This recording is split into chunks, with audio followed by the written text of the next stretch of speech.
레위기 25장 1절부터 28절까지의 말씀을 드라마 바이블로 함께 듣도록 하겠습니다. 제25장.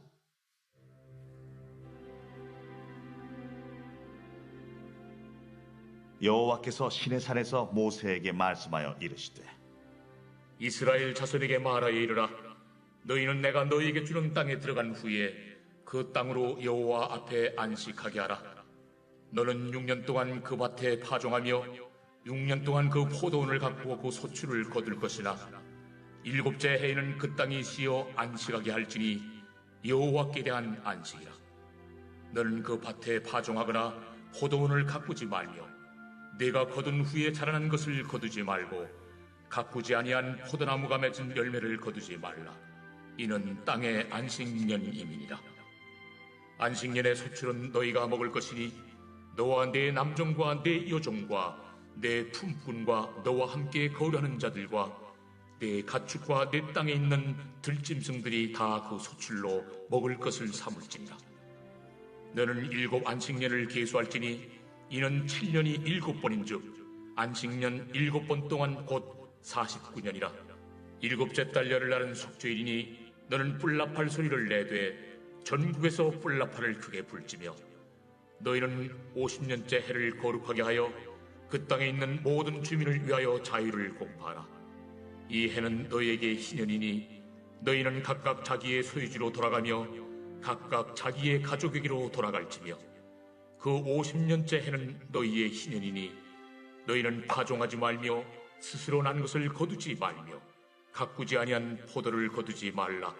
이는 희년이니 너희에게 거룩함이니라. 너희는 밭의 소출을 먹으리라. 이 희년에는 너희가 각기 자기의 소유지로 돌아갈지라.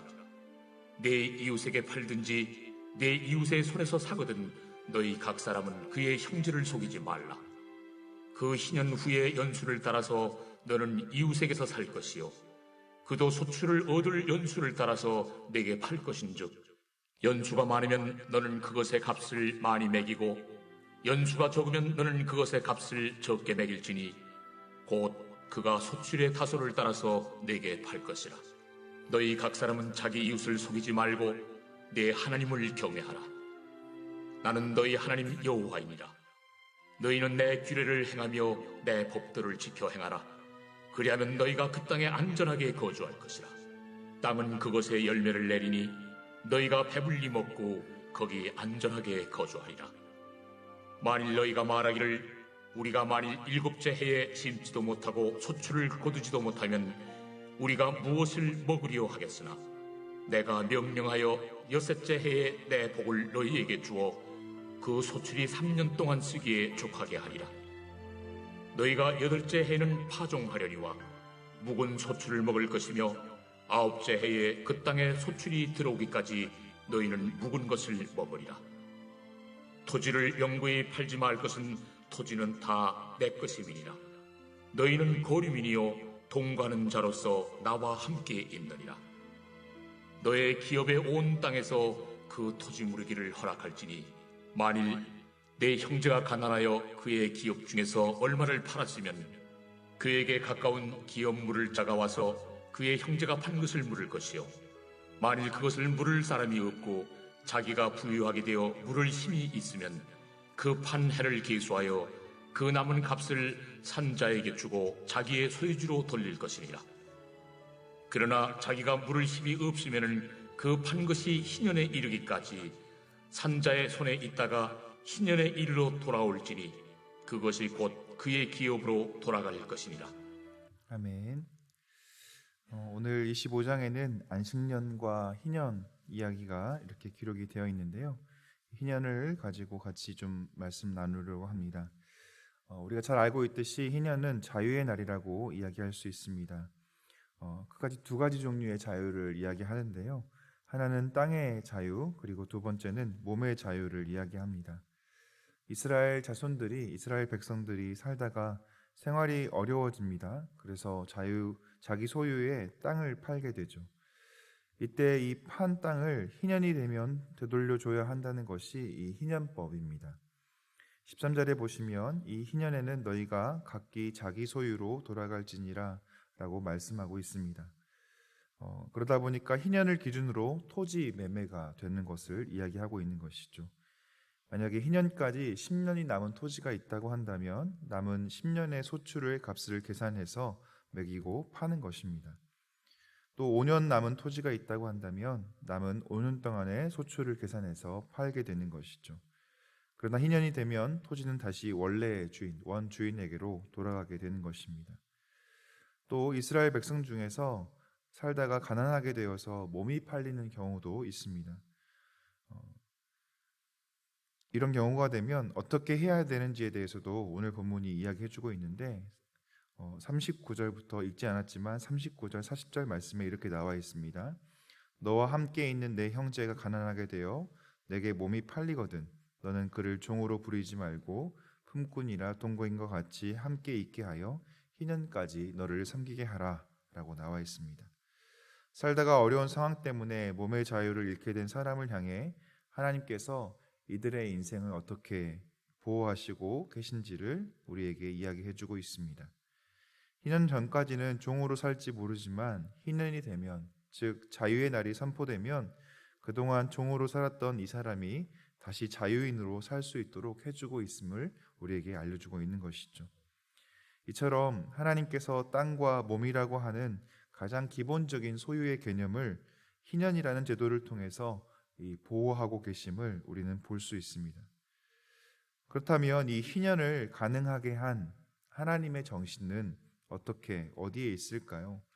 아무리 하나님께서 말씀하셨다 하더라도 이스라엘 백성들이 이 하나님의 말씀을 자기의 말씀으로 받아들이지 않는다면 이 희년법이 있을 수 없을 텐데 왜 하나님께서 이 희년을 시행하게 하시는지를 알아볼 필요가 있겠습니다.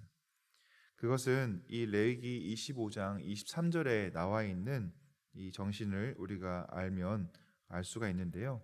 레위기 25장 23절의 말씀 같이 한번 읽어보도록 하겠습니다. 토지를 영구히 팔지 말 것은 토지는 다 내 것임이니라.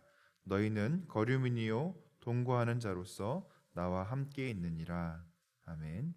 이렇게 하나님께서 말씀해 주고 계십니다. 분명히 하나님께서 이 땅의 주인은 하나님 자신이라고 선언하고 계십니다. 그리고 땅을 소유하고 있는 것처럼 보이는 모든 소유주들이 사실 주인처럼 보이지만 주인이 아니고 이 땅의 나그네로 임시 거주하는 자로 사는 사람들임을 분명히 말씀하십니다. 우리가 요즘에 이제 토지 공개념이라는 개념을 이야기하는데요. 사실 이 개념은 이 레위기 25장 23절에서부터 나온 개념입니다. 그래서 토지의 주인이 지금 소유를 하고 있는 사람들이 주인이 아니라 바로 하나님께서 주인이시고 그렇기 때문에 이 토지를 자기 마음대로 쓰고 사는 것이 아니라 자기의 소유로 사고 파는 것이 아니라 하나님의 것임을 우리는 그저 이 땅에 나그네로 와서 가는 사람들임을 기억하는 것이 필요하다라는 이야기를 하고 있는 것이죠. 그렇다면 이 희년의 의미는 땅을 소유한 사람이건 가난해져서 땅을 잃어버린 사람들이건 간에 동일한 의미로 주어진다는 사실을 알 수 있습니다. 50년마다 한 번씩 있는 희년을 통해서 이 땅의 주인이 이 땅의 소유주가 아니라 바로 하나님이심을 고백하는 것이죠. 또한 우리 모두가 이 땅에 임시 거주자로 왔다는 사실을 기억하는 것입니다. 꼭 희년이 아니더라도 희년을 기준으로 하는 이 땅의 거래 가운데에서 희년을 기준으로 값을 매겨 토지를 판매했다는 데에서 이스라엘 백성들은 희년과 희년의 정신을 계속 기억하며 살 수밖에 없었던 것입니다. 희년법을 이스라엘 백성들에게 주시는 이유는 더 나아가 율법을 이스라엘 백성들에게 주시는 이유는 바로 하나님께서 이스라엘 백성들의 주인 되시고 또 이스라엘은 하나님의 종이기 때문에 하나님께 속해 있는 자들이기 때문에 주시는 것이라고 말씀하고 있습니다. 레위기에 보면 하나님께서 이스라엘 백성들을 향해서 나의 법도를 나의 말을 지켜 행하라 라고 말씀하시는 부분이 있는데요. 바로 하나님께서 이 이스라엘의 주인이심을 계속해서 말씀하시고 선포하고 있는 것이라고 볼 수 있겠습니다. 결국 희년의 정신은 하나님께서 이스라엘을 사랑하고 배려하는 마음에서 비롯되어 있다고 말할 수 있습니다. 종되었던 애굽 땅에서 인도해낸 이스라엘 백성들이 또다시 이 물질에 그리고 다른 사람의 종 노릇하며 살지 않도록 만들어 놓으신 하나님의 사랑의 법이란 사실을 우리는 기억할 필요가 있겠습니다. 이 하나님의 사랑은 단순히 희년에 제한되어 있지 않습니다. 사실 하나님의 사랑은 죄로 죽을 수밖에 없는 인간들의 죽음을 향해 있습니다. 하나님과의 관계가 끊어짐으로 죄의 종노릇하며 살아가던 우리들을 매임과 속박 가운데 자유케 하시려고 준비하시는 하나님의 사랑이 이 희년법에 녹아 들어가 있다는 사실이죠. 실제로 하나님께서는 우리 인간들의 삶에 희년을 선포해 주십니다. 바로 예수 그리스도를 이 땅에 보내셔서 십자가에 죽게 하심으로 우리의 모든 죄에서 해결하신 것, 이것이 바로 우리의 인생 가운데 희년을 선포하고 있다는 것이죠. 더 이상 소망 없이 살아야 했던 우리들에게 예수님의 십자가 사건은 희년으로 우리에게 선포되고 있습니다. 죄의 종으로 살아갈 수밖에 없던 우리들을 향해서 이제 너희는 자유케 되었다라고 예수 그리스도의 죽음을 통해서 그 희생을 통해서 우리를 자유케 하고 계십니다. 결국 하나님께서 이스라엘 백성들을 향해 선포하고 계시는 희년과 예수 그리스도를 통해 우리에게 선포하고 계시는 희년은 공통점을 가지고 있습니다. 이제 우리는 하나님께서 허락하신 희년의 선포를 통해서 하나님의 사랑을 지금 우리는 경험하고 살고 있는 것이죠. 자, 그렇다면 이제 우리가 해야 할 일이 있는데 그것은 바로 우리의 삶이 희년을 선포하는 삶을 살아야 한다는 것입니다. 다른 것이 아니라 우리가 살아가는 우리의 일상의 삶의 모습을 통해서 예수 그리스도를 선포할 수 있는 삶, 그리고 우리의 입술로 예수 그리스도를 선포하는 삶을 살아야 한다는 것입니다. 그래야지 아직 하나님을 알지 못하는 사람들도 우리를 통해서 이 희년을 경험하고 함께 희년의 삶에 동참할 수 있기 때문에 그렇습니다. 요즘에 희년은행, 희년제도 이런 것들을 사실 우리의 삶에서 이야기하는 그런 사람들 또 공동체들이 있습니다. 특별히 재무적인 어려움을 겪고 있는 사람들에게 먼저 그러니까 빚을 지고 있는 사람들에게 희년은행에서 무상으로 이자를 받지 않고 이 대출을 해주고 그래서 제3금융권에서 이렇게 많은 이자 때문에 힘들어하는 사람들을 도와주고 그래서 이 사람들이 재정적으로 안정된 생활을 할 수 있도록 다시 보통의 생활을 할 수 있도록 도와주는 제도들이 우리 가운데 있습니다. 이처럼 우리가 하나님을 알지 못하는 많은 사람들을 향해서 하나님의 희년 제도를 알리고 또 보여주고 도와주고 함을 통해서 이 사람들이 함께 희년에 동참할 수 있도록 하는 것이 우리에게 필요하다는 것이죠. 사랑하는 성도 여러분, 희년을 선포하신 하나님의 사랑을 기억하고 오늘 우리의 삶에서, 오늘 하루의 삶에서 하나님의 사랑, 희년을 선포하며 살아가시는 저와 여러분 되시기를 간절히 소망합니다. 기도하겠습니다. 하나님 감사합니다. 우리 가운데 희년을 선포하여 주시고 특별히 예수 그리스도를 이 땅에 보내주셔서 죄의 종되었던 우리의 삶 가운데 자유를 말씀하여 주시고 또 자유를 살게 하여 주시니 참 감사합니다. 우리가 이 땅을 살아가면서 우리가 경험한 이 자유를 다른 사람들에게도 알리게 하시고 선포케 하시고 하나님의 사랑이 하나님을 알지 못하는 사람들에게도 흘러갈 수 있도록 주님 도와주옵소서. 하나님께서 우리와 함께 하심을 믿음으로 감사드리오며 예수 그리스도의 이름으로 기도하옵나이다. 아멘.